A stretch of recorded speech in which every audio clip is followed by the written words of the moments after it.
The first boats in the Imoca 60 class of the Transat CIC have arrived at the Statue of Liberty, New York, after 8+ days from Lorient, France. First in was Yo-ann Richomme, in Paprec Arkea, second was German, Boris Herrmann, in Sea Explorer, and third, Brit, Davies, in the bright red, Initiative's Coeur. D'arriver premier en Amérique? Ah ouais, bah ça, si c'est ça le rêve américain, c'était le mien en tout cas.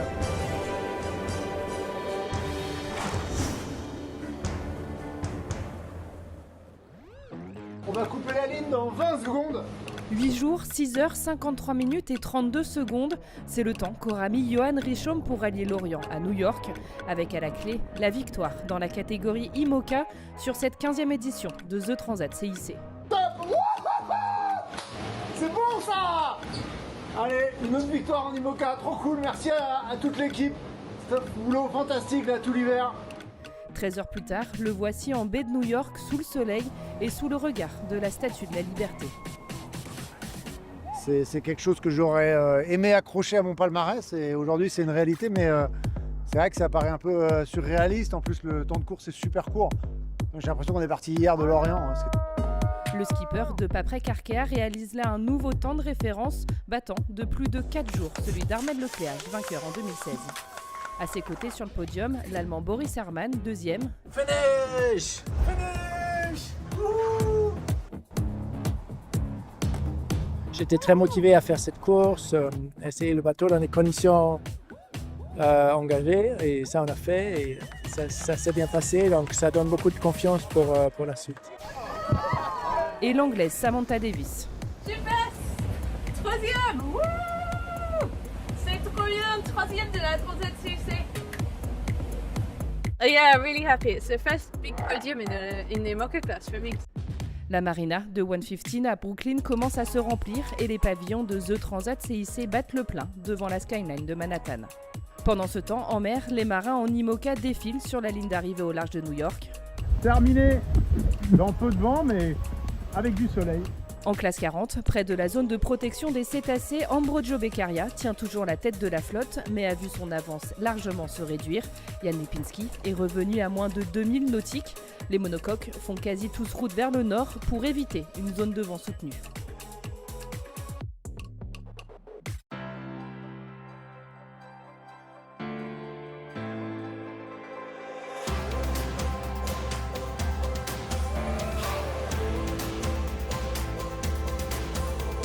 This is your weekly global sailing highlights show, The World on Water, May 10, 2024. It was a big day for New York Yacht Club's American Magic, who called for all hands on deck at the base super early this week, ahead of rolling out their new AC-75 at 5:45 a.m., with the first set of slightly asymmetric race foils, rudder, and rig, all in place and revealing an interesting deck layout, putting the helms and trimmers side by side, and well forward. This is a boat bristling with design features and quirks, and plenty of systems upgrades, translated across from their warhorse AC-75 of the last America's Cup. Now it's all on to try and bring it home at the New York Yacht Club. We're here with Terry Hutchinson, President of Sailing Operations and skipper at American Magic. A long day for the team, an early start with 5:45 rollout. Yeah. Patriot hit the water for the first time, and a few hours later you were sailing. Yeah. What are your thoughts on the day? Yeah, well, as far as first days go, inside the American Magic program, really, this was probably our best first day. You know, in our first boat with Defiant, we had a couple issues on the very first day, even though it was a good first day there, but we broke a lot of things. Our first day with the previous Patriot, we had a great sail that ended in a big stuff and back to the dock with a lot of broken bits. And here, the team really executed on the day. You know, we put the boat in the water, christened her, and thank you, Commodore Harrington, for that, and went out and, you know, methodically worked through the systems checks and then went for a good light air sail. So you just sailed one upwind. Was that all you were aiming for today? Yeah, I mean, we would have stayed out, but we got weather coming. The weatherman was skedaddling us in because apparently there's a risk of thunderstorms here later on in the day, and so, you know, it's day one, and there'll be a lot to do in the shed tonight, and so, you know, I'm certain the sailors, everybody wanted to keep going, but probably best that the weatherman called it for us. Any technical issues from today? No, you know, Touch wood. Yeah. And so what's the plan from here on out? Yeah, the plan from here on out is we'll close out this week with some sailing, and we got a couple more days of sea trialing and a couple more days of just working through the systems, and but I would suspect very quickly we'll be with race marks out there, and we started a great pattern of development with the AC40s and how we worked the boats up there, and each day how we got ready to go racing in those, and so I think we're going to follow a pretty similar pattern there and learn to develop the boat and figure out how we can extract performance. We know you like to get the most sailing days of any team. Will you still aim for that with Patriot? Well, if you weren't a professional sailing team, maybe it'd be a mistake. But I guess since we are, we should probably keep focused on the water and keep developing. And some of the other teams are already in double-digit sailing days. Are you in a fight against time right now, or are you just where you want to be? No, I don't really contemplate that because we executed our schedule. I was really excited by, and I think the entire team was excited by the AC40 racing that we did. We spent 3 months of in-house racing, and we got over 100 races and 100 starts against each other. And that was quality team building, quality development time. And so, we're executing our plan. If the others get a couple more days in, I would happily trade the racing of April for 4 or 5 or 9 extra days inside of an AC75. Has your late launch been because of anything specific, to any specific benefit? It's not late. That's good. And we noticed you also had some recumbent cyclists in the back of the boat. Yeah. Is this going to be that? It's going to stay this way? I guess time will tell. Terry Hutchinson, thank you very much. Thanks, mate. Cheers.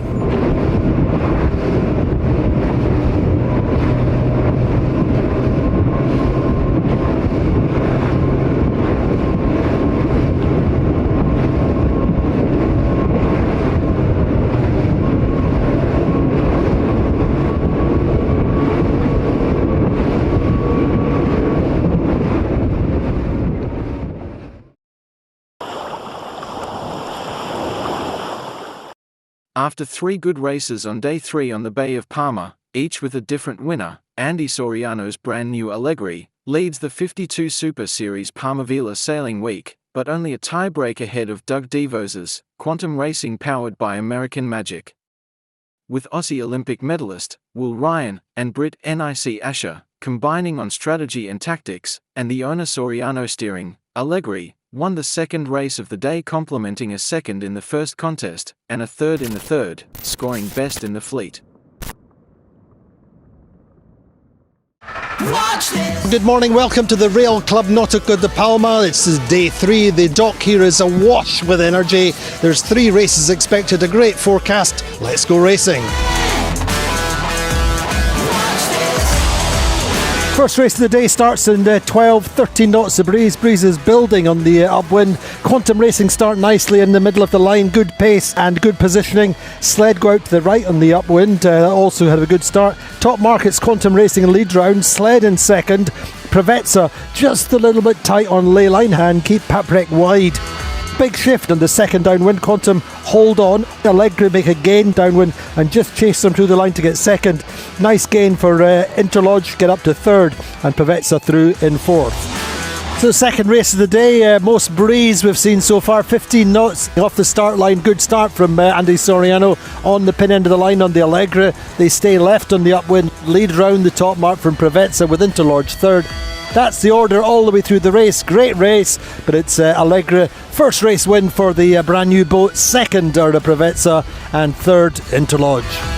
Well, breeze much the same. Course axis exactly the same for the third race of the day. Sled start off the pin end of the line, lead round the top mark, and indeed hold on through the finish line. Interlodge gets second, Allegri third. So Allegri with their third lead the regatta, tied on points with the Quantum Racing powered by American Magic. Very good day for us. We are very happy about ourselves, about the boat, about how it's going on, everything. It was very tricky out there, and I put ourselves in some tough positions, and the team was fighting for every inch and got us back into races. We're in the frame. We're happy with what we came away today with. Our goal was 12 points or less, and despite the 8, we still got 13. So very tight at the top, but we got a nice solid win to close the day out. So pretty pleased. So after 4 races, Allegri leading on 14 points, tied with Quantum Racing, who are second, also on 14 points, and third, Sled on 15. 3 good races today, 3 different winners, but Allegri emerging on top, tied on points with Quantum Racing powered by American Magic. It's so close.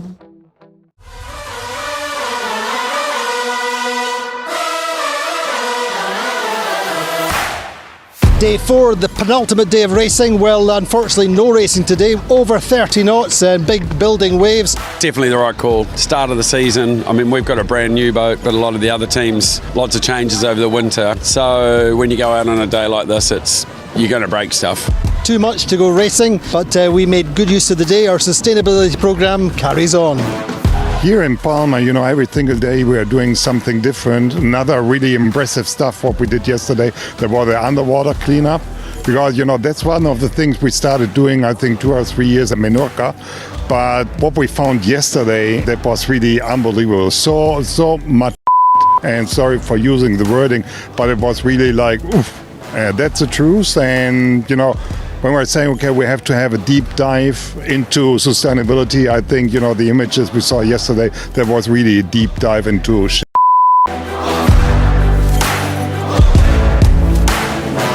Then the other thing is, the cooperation which is still going on with Yachting Gives Back, the redistribution of food after racing. And that's really impactful because most of the people they don't think about, they think hunger is maybe a problem of Africa, but sometimes the hunger problem is so close to you and that's really important, to do something and to start action. So no racing, big Thursday in Prospecta. Top of the table at Sandy Soriano's Allegri. They're tied on points going into the last day, along with Quantum Racing powered by American Magic. Really, anything could happen, but it's going to be a great finale.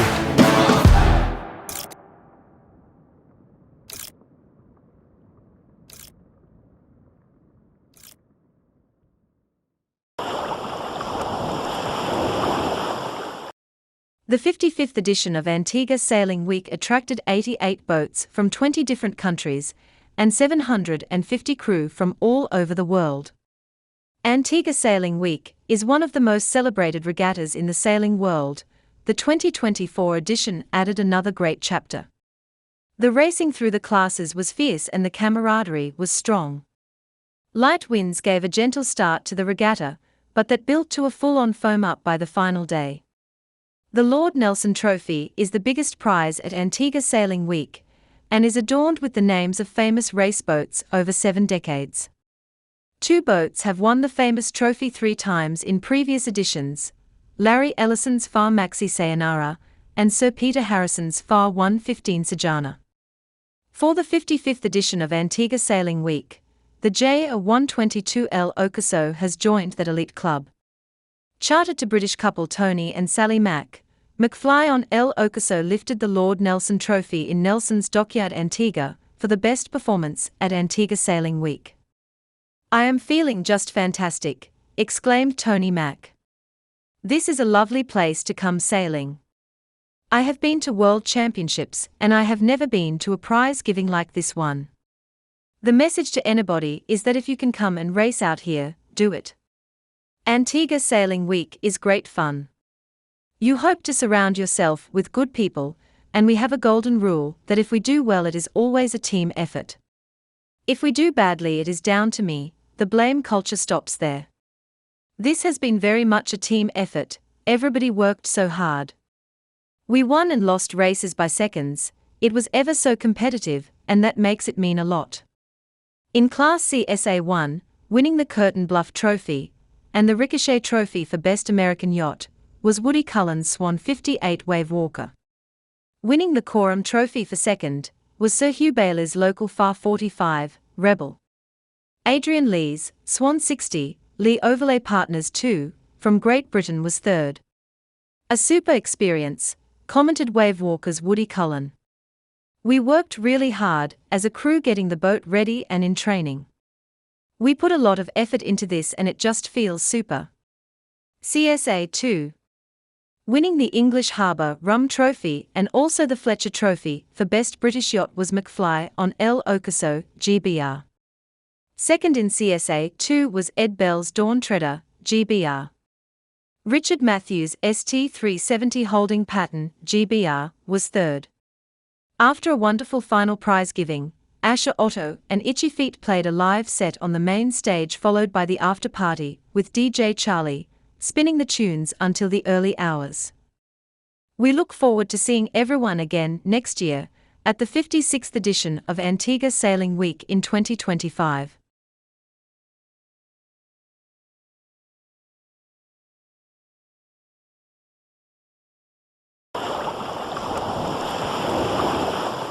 The first Imocas are approaching New York. This is the latest race report from the Transat CIC with Thomas Jolyon, measurer for the Imoca class. Strategy, weather forecasts, conditions on board. It will explain everything.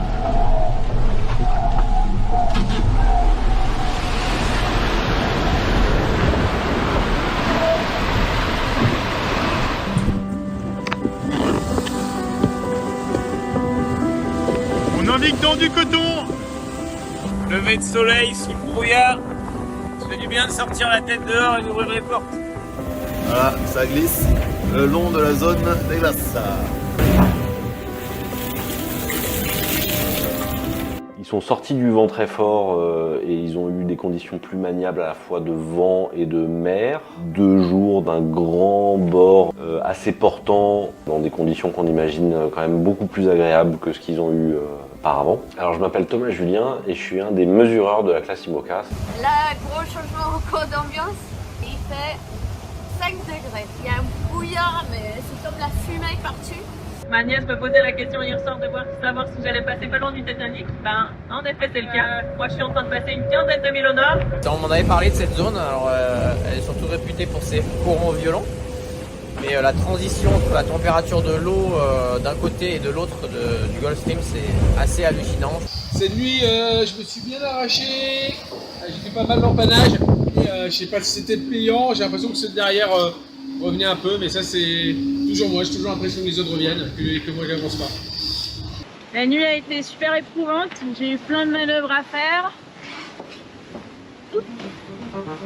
Plein de manœuvres à faire, plein de voiles à dérouler, à rouler.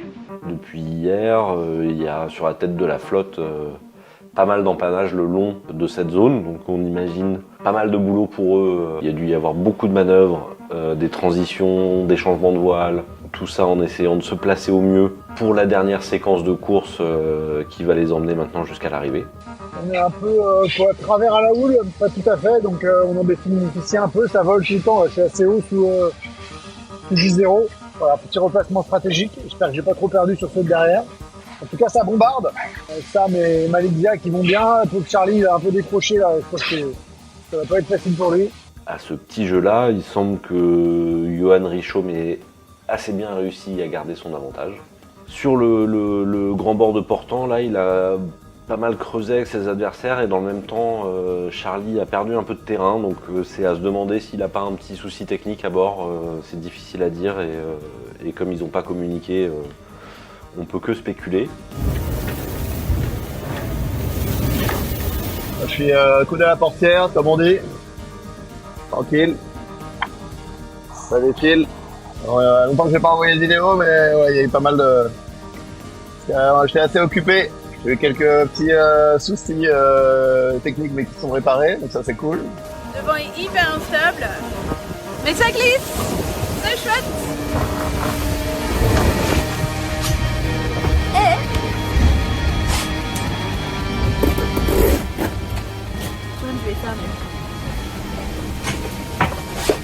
Et bonne nouvelle du jour.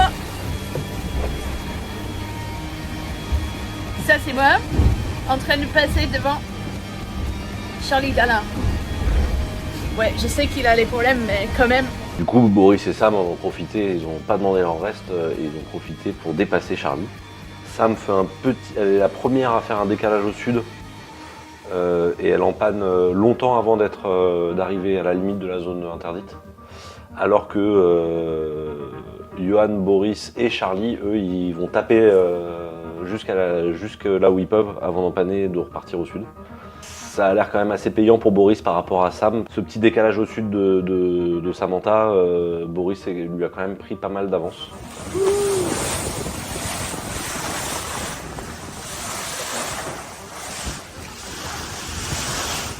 They are playing with the wave.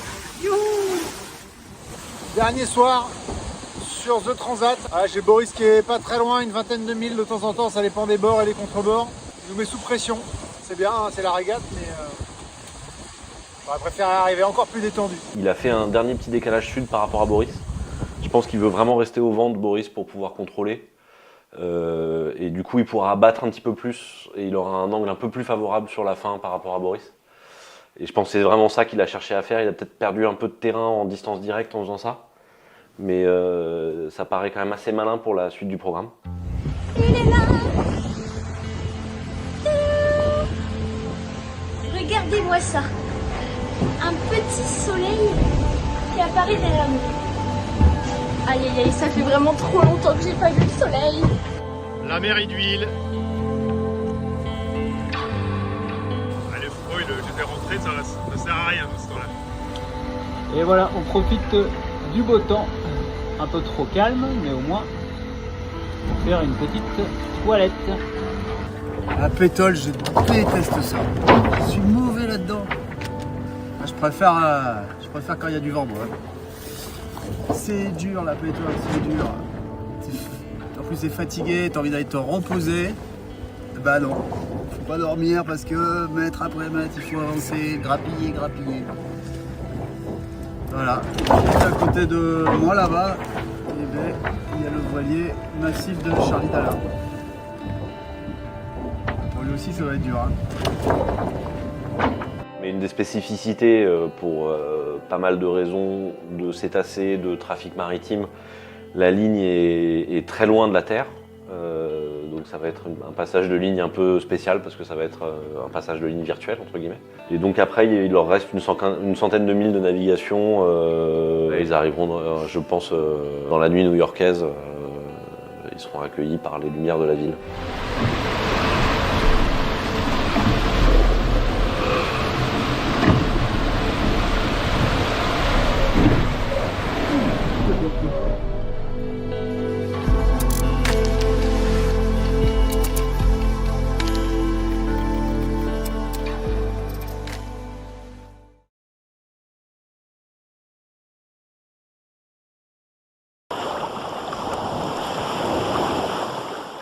The Clipper Round the World Yacht Race is one of the toughest endurance challenges on the planet. People from around the world and diverse walks of life train to become ocean racing sailors.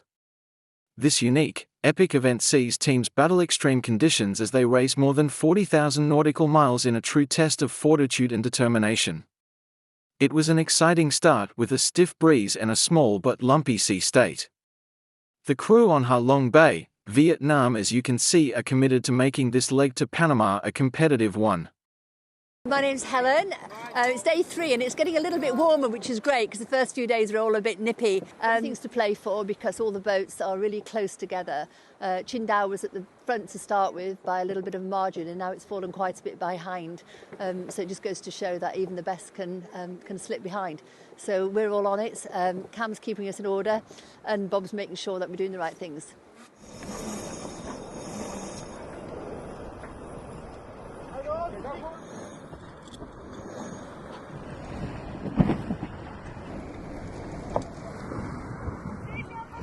Station coming down! Well, I feel much better today, actually. I'm starting to enjoy the sailing, getting to know the boat and understanding the evolutions. Originally, I'm more of an adventurer, but because these guys have been so good previously, I got into the racing mode and mood. Does that mean you want to win?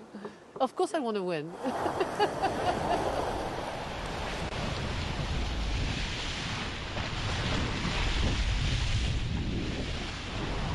We were actually doing a spinnaker peel, so we were flying the code 3, and then we hoisted the code 1 in front of it, and then dropped the code 3, and then we always run the spinnakers with 2 halyards. So at this point we had 1 on each, so we sent Camilla up the mast to put the second halyard on the code 1 once we dropped the code 3. Test, can you hear me?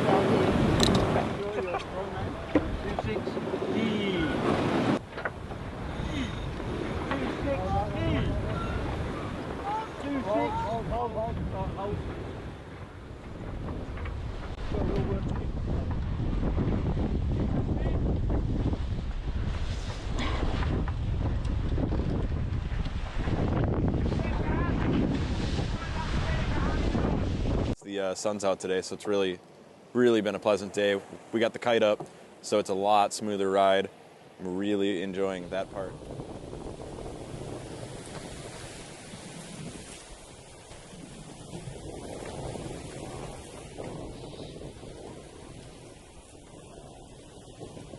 Yeah, it'd be nice to have a little breakaway pack again. Yeah, let's try and make it us. That'll be nice. Let's try and do the old 300 miler again. Yeah, if you don't mind doing that just slightly behind us, that'd be great. We just need that 3 points to catch up Perseverance. It'd be very nice if the two of us can get them and then Mars Nations gets one.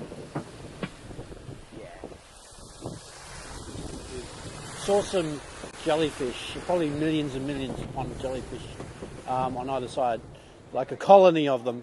We've also seen orca on day one, and also a humpback whale off our front bow. And that was just off the coast of California. So Leg 7 is truly delivering on the adventure and wildlife.